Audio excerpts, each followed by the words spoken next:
And good, bright, and beautiful morning. I am Kimberly Mann. This is Easy Bible Study, as you can tell. And we are in Genesis chapter 38 this morning. And what a passage this is. I'm telling you, this is one of those, what, like double take kind of passages. What's this about? Because what you're about to see is a really bizarre setting and a really bizarre event that happens. And it's kind of like a plot twist. You just don't know who the actual bad guy is until you get to the end of the story. So by the time we get to this, we're going to do one of those Paul Harveys for those of you that are my generation. So now you know the rest of the story. And we'll be right back after this with Genesis chapter 38. You can have all this world, but give me Jesus. In the morning when I rise, in the morning when I rise, in the morning when I rise, give me Jesus.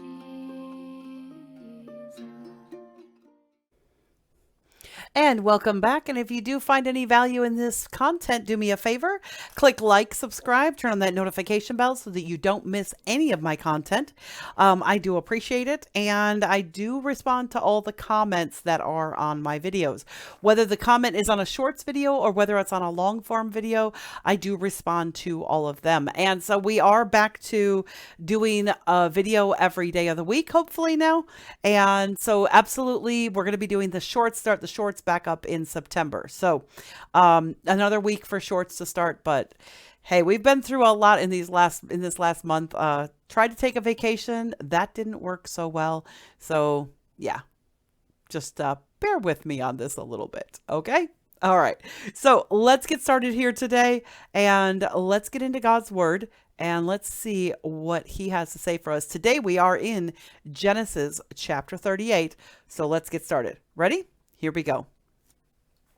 And it came to pass at that time that Judah went down from his brethren and turned into a certain Adullamite, whose name was Hira. And Judah saw there a daughter of a certain Canaanite, whose name was Shua. And he took her and went in unto her. And she conceived and bare a son, and he called his name And she conceived again and bare a son, and she called his name Onan. And she yet again conceived and bare a son, and called his name Shelah. And he was at Chezib when she bare him. And Judah took a wife for his firstborn, whose name was Tamar. And Judah's firstborn, was wicked in the sight of the Lord, and the Lord slew him. And Judah said unto Onan, Go in unto thy brother's wife, and marry her, and raise up seed to thy brother. And Onan knew that the seed should not be his. And it came to pass, when he went in unto his brother's wife, that he spilled it on the ground.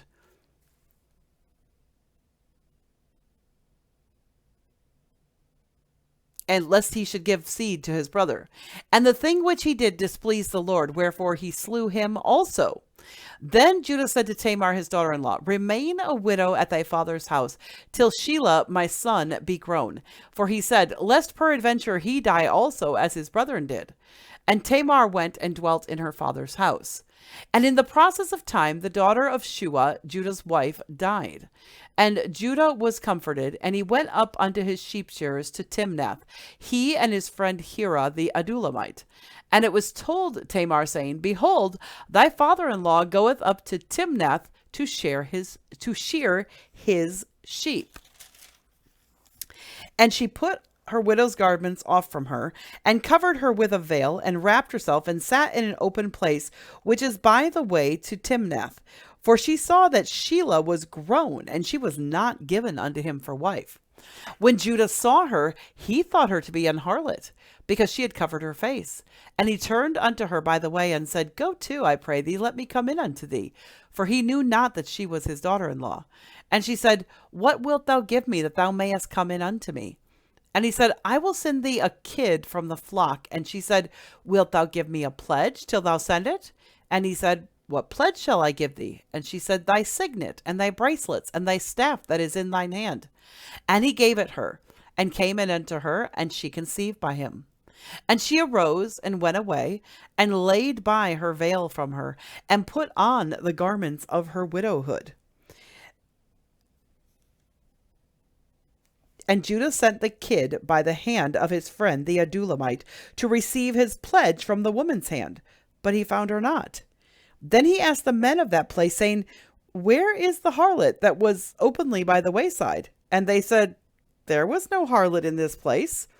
And he returned to Judah and said, I cannot find her. And also the men of the place says that there was no harlot in this place. And he returned, and Judah said, let her take it to her, lest we be shamed. And behold, I sent this kid, and thou hast not found her. And it came to pass about 3 months after that it was told Judah, saying, Tamar, thy daughter-in-law, hath played the harlot, and also, behold, she is with child by whoredom. And Judah said, bring her forth, and let her be burnt. Seems a bit harsh. When she was brought forth, she sent to her father-in-law, saying, by the man whose these are am I with child. And she said, discern, I pray thee, whose are these, the signet and bracelets and staff. And Judah acknowledged them and said, she hath been more righteous than I, because I gave her not to Shelah my son, and he knew her again no more. And it came to pass in the time of her travail that, behold, twins were in her womb.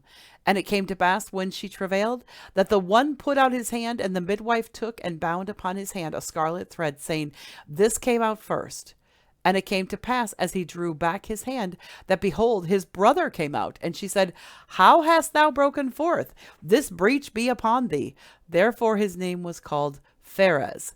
And afterward came out his brother that had the scarlet thread upon his hand, and his name was called Zara. Really interesting story. One of the most fascinating and also one of the most perplexing stories in the Old Testament around this time, especially since we've kind of started into the story of Joseph, and all of a sudden we have this little aside story, this little bonus. But the reason is because Genesis is primarily chronological. There's very little jumping back and forth. So in the time that Joseph has been gone, Joseph's gone. Like, he's gone. He's done for now. Like, his story, we don't hear anything or see anything from him.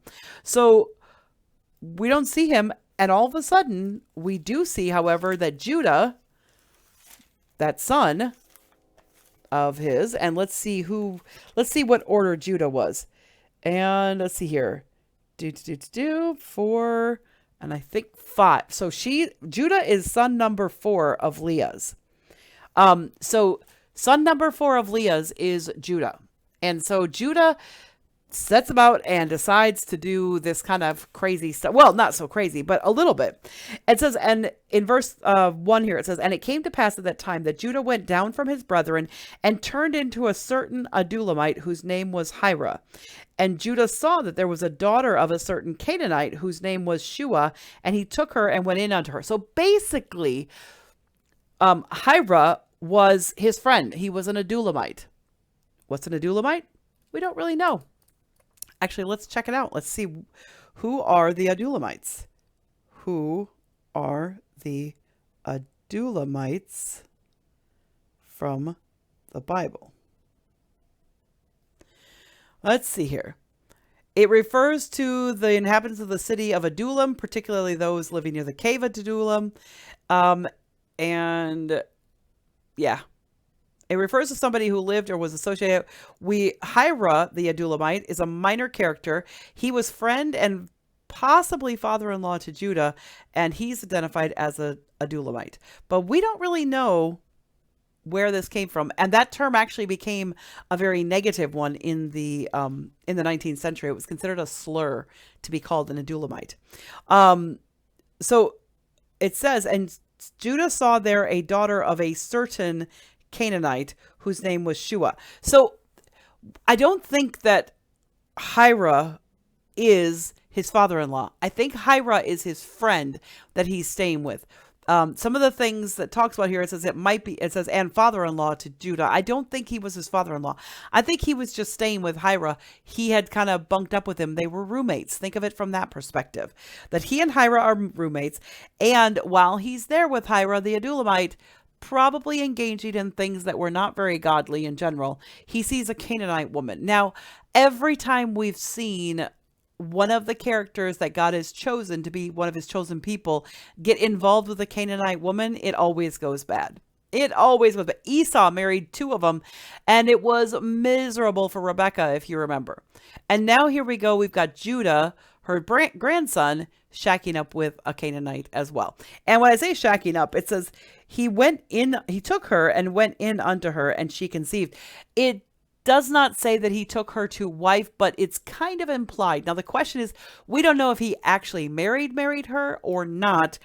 There does seem to be a little bit of that, because when we get down here further, we'll talk about that in just a minute here. All right. So, but in verses 1 and 2, verses 1 through 2, we see that Judah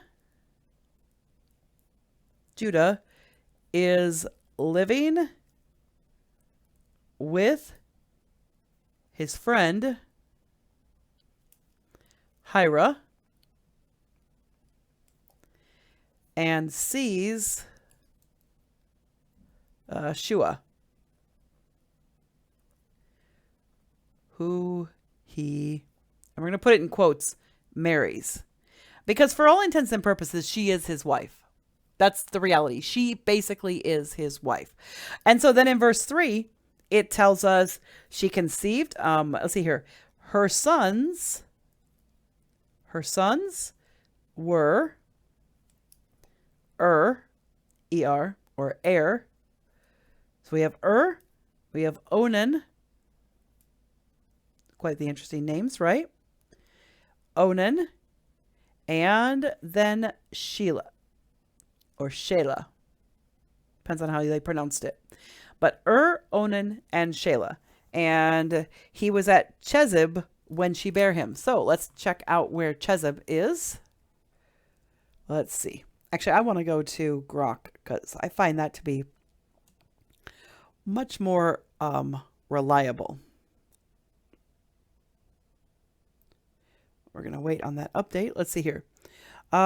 Where is the ancient city of, what was it? Chezib. Chezib. Mentioned in Genesis 38. Let's find out. Is associated with the birth of Shelah, one of Judah's sons. The exact location remains uncertain, as the name only appears once in the Bible and archaeological evidence is limited. However, they think it was a town in the Judite lowlands, possibly near the city of Lachish. Let's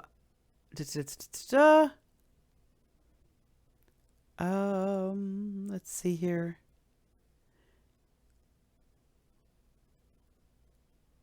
Chozeba, which may link it to Chozeba, another name, but we do not know exactly where this is. So there's no definite, we know where this is, but So I guess it's not all that relevant if God didn't show us where it is. All right, so verses 3 through 5, her sons were Onan, and Shelah, basically. Now, there was a tradition in the ancient world that if you were married to a man and he died suddenly, then you would be married to, especially if you died without any children by him, you would then be married to his brother if he had one. If he did not have a brother, his family would be responsible for taking care of you, or your family would be responsible for taking care. Because remember, a widow in the ancient world, not something that can happen and be safe for them. All right. So in verse 6 here, we find out that Tamar is made the wife of Ur. All right, so Tamar becomes the wife of Ur. And then we find out that in verse 7, Ur is so wicked. We don't know how bad this is, but he is so wicked, God actually kills him. That's how wicked. God does not, there's very few places in the Bible where it says, and God said, you're done. Not a whole lot of places in the Bible that talk about God actually stepping in and saying, you are such a wicked person, I'm taking you out of the equation. But he does with Ur. He was wicked in the sight of the Lord, and the Lord slew him.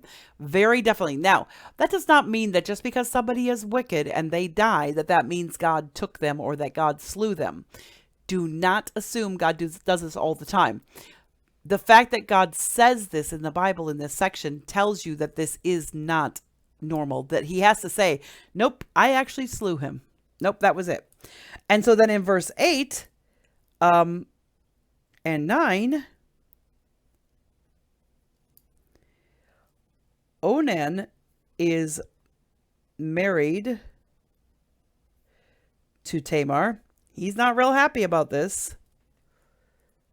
As a substitute,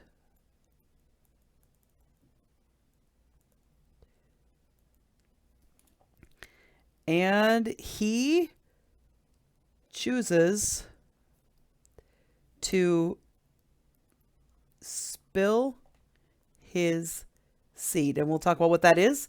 It's not very PG, but this is the reality. Essentially, when he was about to come in Tamar, when he was actually having sex with her, he was actually having marital relations with Tamar, but he was so disgusted by the idea of having to get her pregnant and raise that child as if like under the name of his brother, that he was like, yeah, I'm not letting that happen. So he, in the middle of marital relations, stopped and allowed his seed or his sperm to spill on the ground.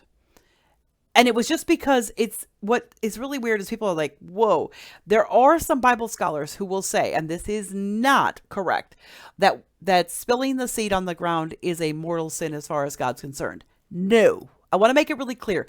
This passage is not saying that if somebody, quote unquote, spills their seed, that God's going to kill them or that it is an evil thing in the sight of God to do that. No, that is not what this passage teaches. What this passage is teaching, what this section is teaching, is that Onan is so entirely self-centered and self-absorbed and so like angry about having to marry Tamar that he's like, oh, you think I'm going to raise up children for him? Heck no. I'm not going to raise up children for Ur. That's not happening. I'm going to make sure and stop that right here, right now, every time. We don't know if this happened more than one time or if this happened just once. We're not sure. What we are sure of is that he chooses to spill his seed. And in verse 10, his selfish act killed him. And this act of selfishness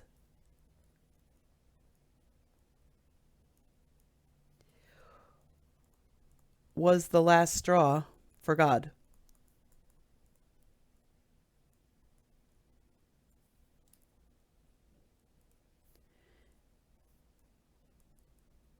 And he killed him as well.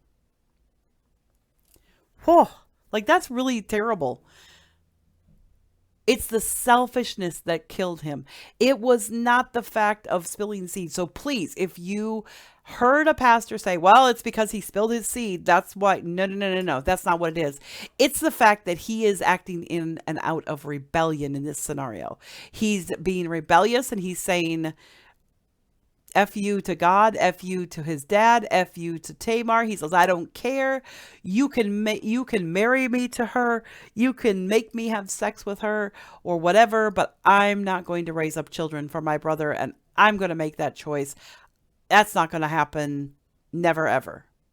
So God says, okay, if you're not going to do the thing that you're needed to do and that you are supposed to do, then bye. Bye for you. And he kills him. And he dies as well. So then Judah turns to Tamar and says, look, go back to your father's house and remain a widow. And when Shelah, or Sheila, however it's pronounced, when Shelah is old enough to be married, I will marry him to you so that you can raise up seed to this family. So he suggests that she goes there. And that was in verse 11. Judah sends Tamar to her father's with a promise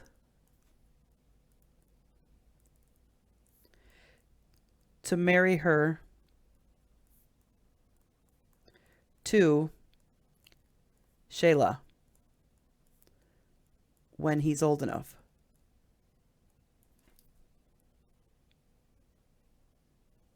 Okay. So Judah made a promise.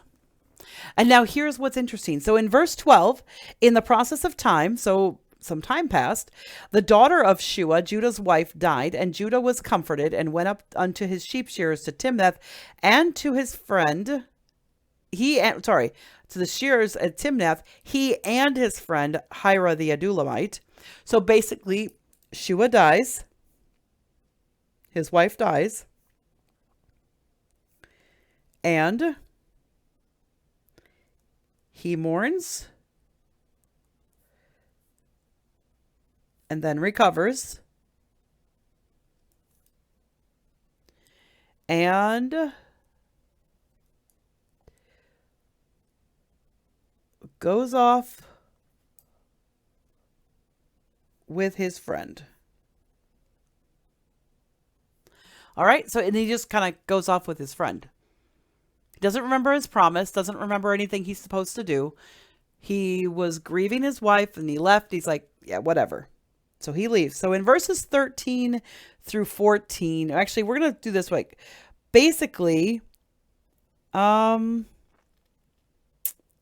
in verse 13 through 15, Tamar learns of this and sets a trap for Judah.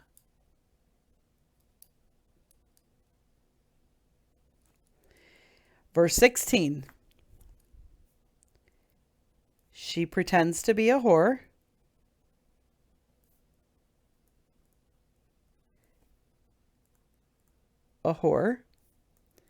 And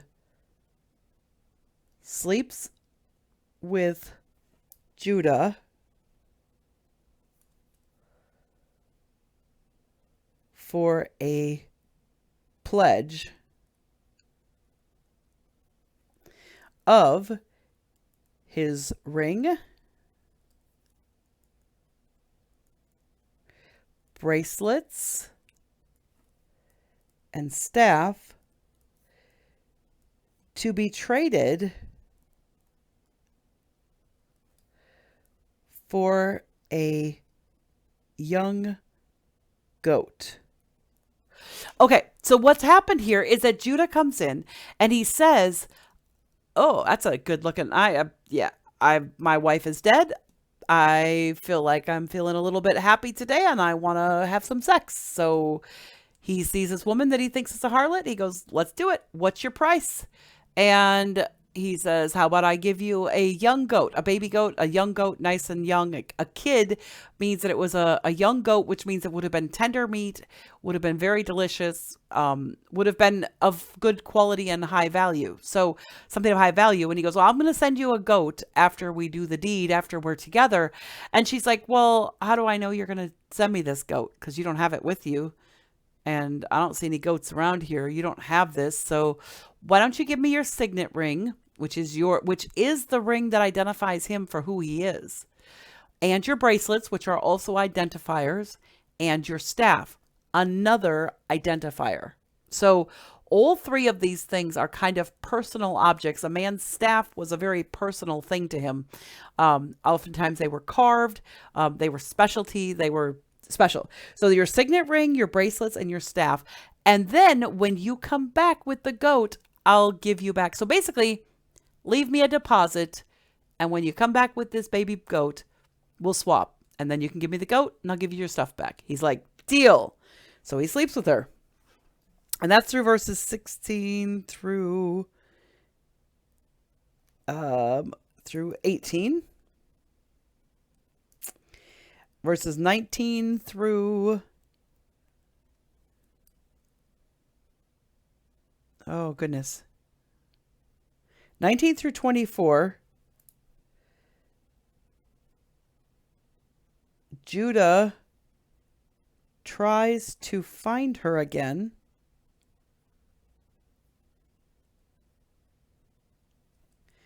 but can't. He sends Hira the Adulamite with this goat, this kid. And this is why when we say that Hira's not going to be his father-in-law, I don't think. I think Hira's a friend because, you don't really friend, or even possibly a kind of in a servant mode to Judah, because you don't send your father-in-law with a goat to the harlot. That's something your buddy does for you or your servant does for you. Somebody who's of equal or lesser rank. A father-in-law would have been of higher rank than Judah. So that's why I don't think Hira the Adulamite was the father-in-law of Judah. I think he was just a friend that Judah hung out with. But Hira can't find her. He's like, "I don't know where she is. She's nowhere around here." And the guys around here say, "She can't be found. Like, there is no harlot here. What are you talking about? There's no harlot." All the men around here say, "There's not a harlot here. What are you talking about, Judah? There's no harlot." In the meantime, Judah finds out Tamar is pregnant. And he's like, "What?" He's like, hold on. I sent you back to live with your dad and to play the part of a widow. How can you be pregnant? Like, you're supposed to be the widow. You're supposed to be raising up seed to my family and my son because you're this wife. Yes, you're living with your dad for a bit, but you're not supposed to be sleeping around. You're not supposed to be a harlot. That's really what's bizarre about this story. I think the most bizarre thing about this story is the fact that Judah doesn't connect the dots. He's like, and he's also such a hypocrite because he turns around to Tamar. He says, Tamar, you got to come back here, and I'm going to put you to death because you're playing the harlot. You're supposed to be raising up seed. Look at you being a harlot and da-da-da-da. And he's such a hypocrite. He just slept with a harlot himself. And he's condemning her for being a harlot. It's like, hold on. Super double standard here, for sure. So Judah's a little bit crazy. The fact that Judah doesn't connect the dots is kind of funny. It shows how self-involved he is, which is no surprise that his sons were both kind of self-involved, the two oldest ones at least. And now what happens is Tamar has tricked him. Tamar is pregnant by him, and he's going to kill her because she's pregnant.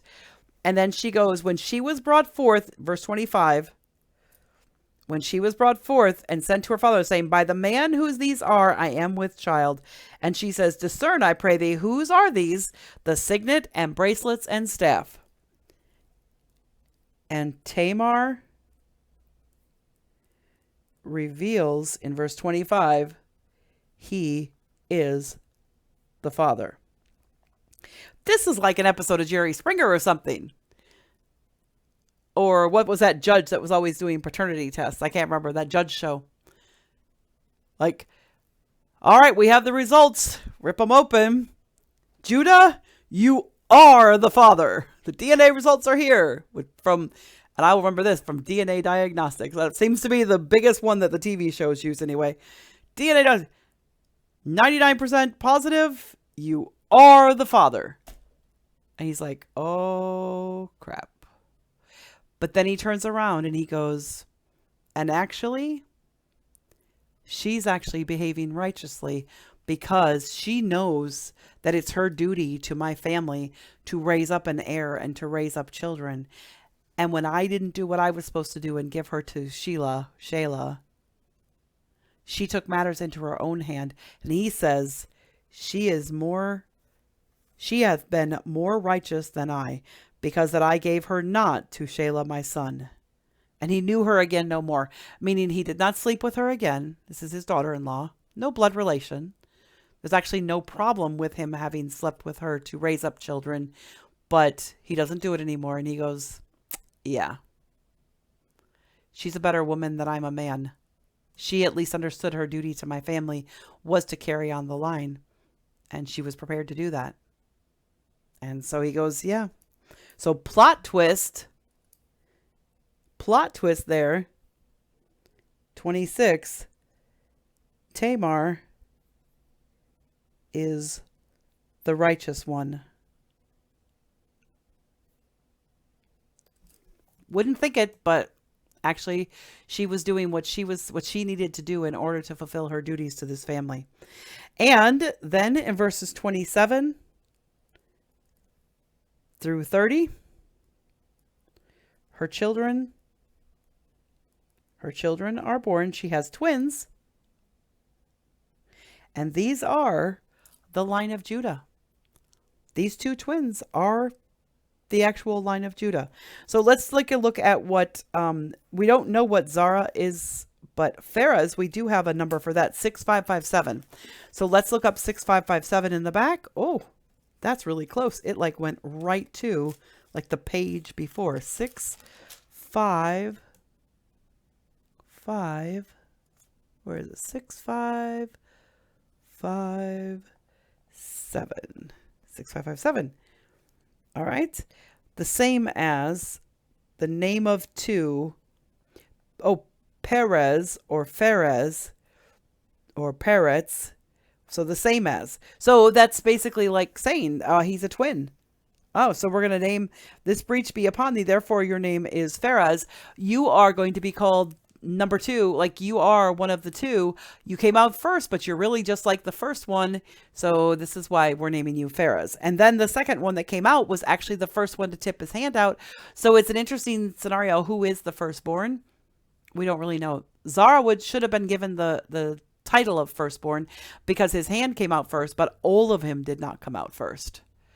So that's why it says a duplicate. And basically, it's like Pharez's name means carbon copy or duplicate or the second of or two part of like one part of two, basically. So, so her children are born, Pharez and Sarah. And these are the children that are raised up to be the lineage of the tribe of Judah. So these are the beginning of that tribe of Judah, which is a really interesting thing. It's really interesting plot twist. She plays the harlot, but is more righteous because she was only playing at be the harlot. She wasn't actually a harlot. She wasn't sleeping around with other guys. She was just doing her duty by the family. So, Tamar, good job. You did what you needed to do to get Judah to do what he should have been doing in the first place. So it's no surprise that Judah's children were not all that great, considering he doesn't keep his promises. So that's pretty much what we're learning from this. Tomorrow, we're going to carry on and we're going to be back to Joseph. And let's see what's happening to Joseph. We've had all these years in between And let's see what's happening to Joseph as he gets on in Potiphar's household. So I will see you more about this tomorrow. And thanks for joining me today. Bye for now. Close my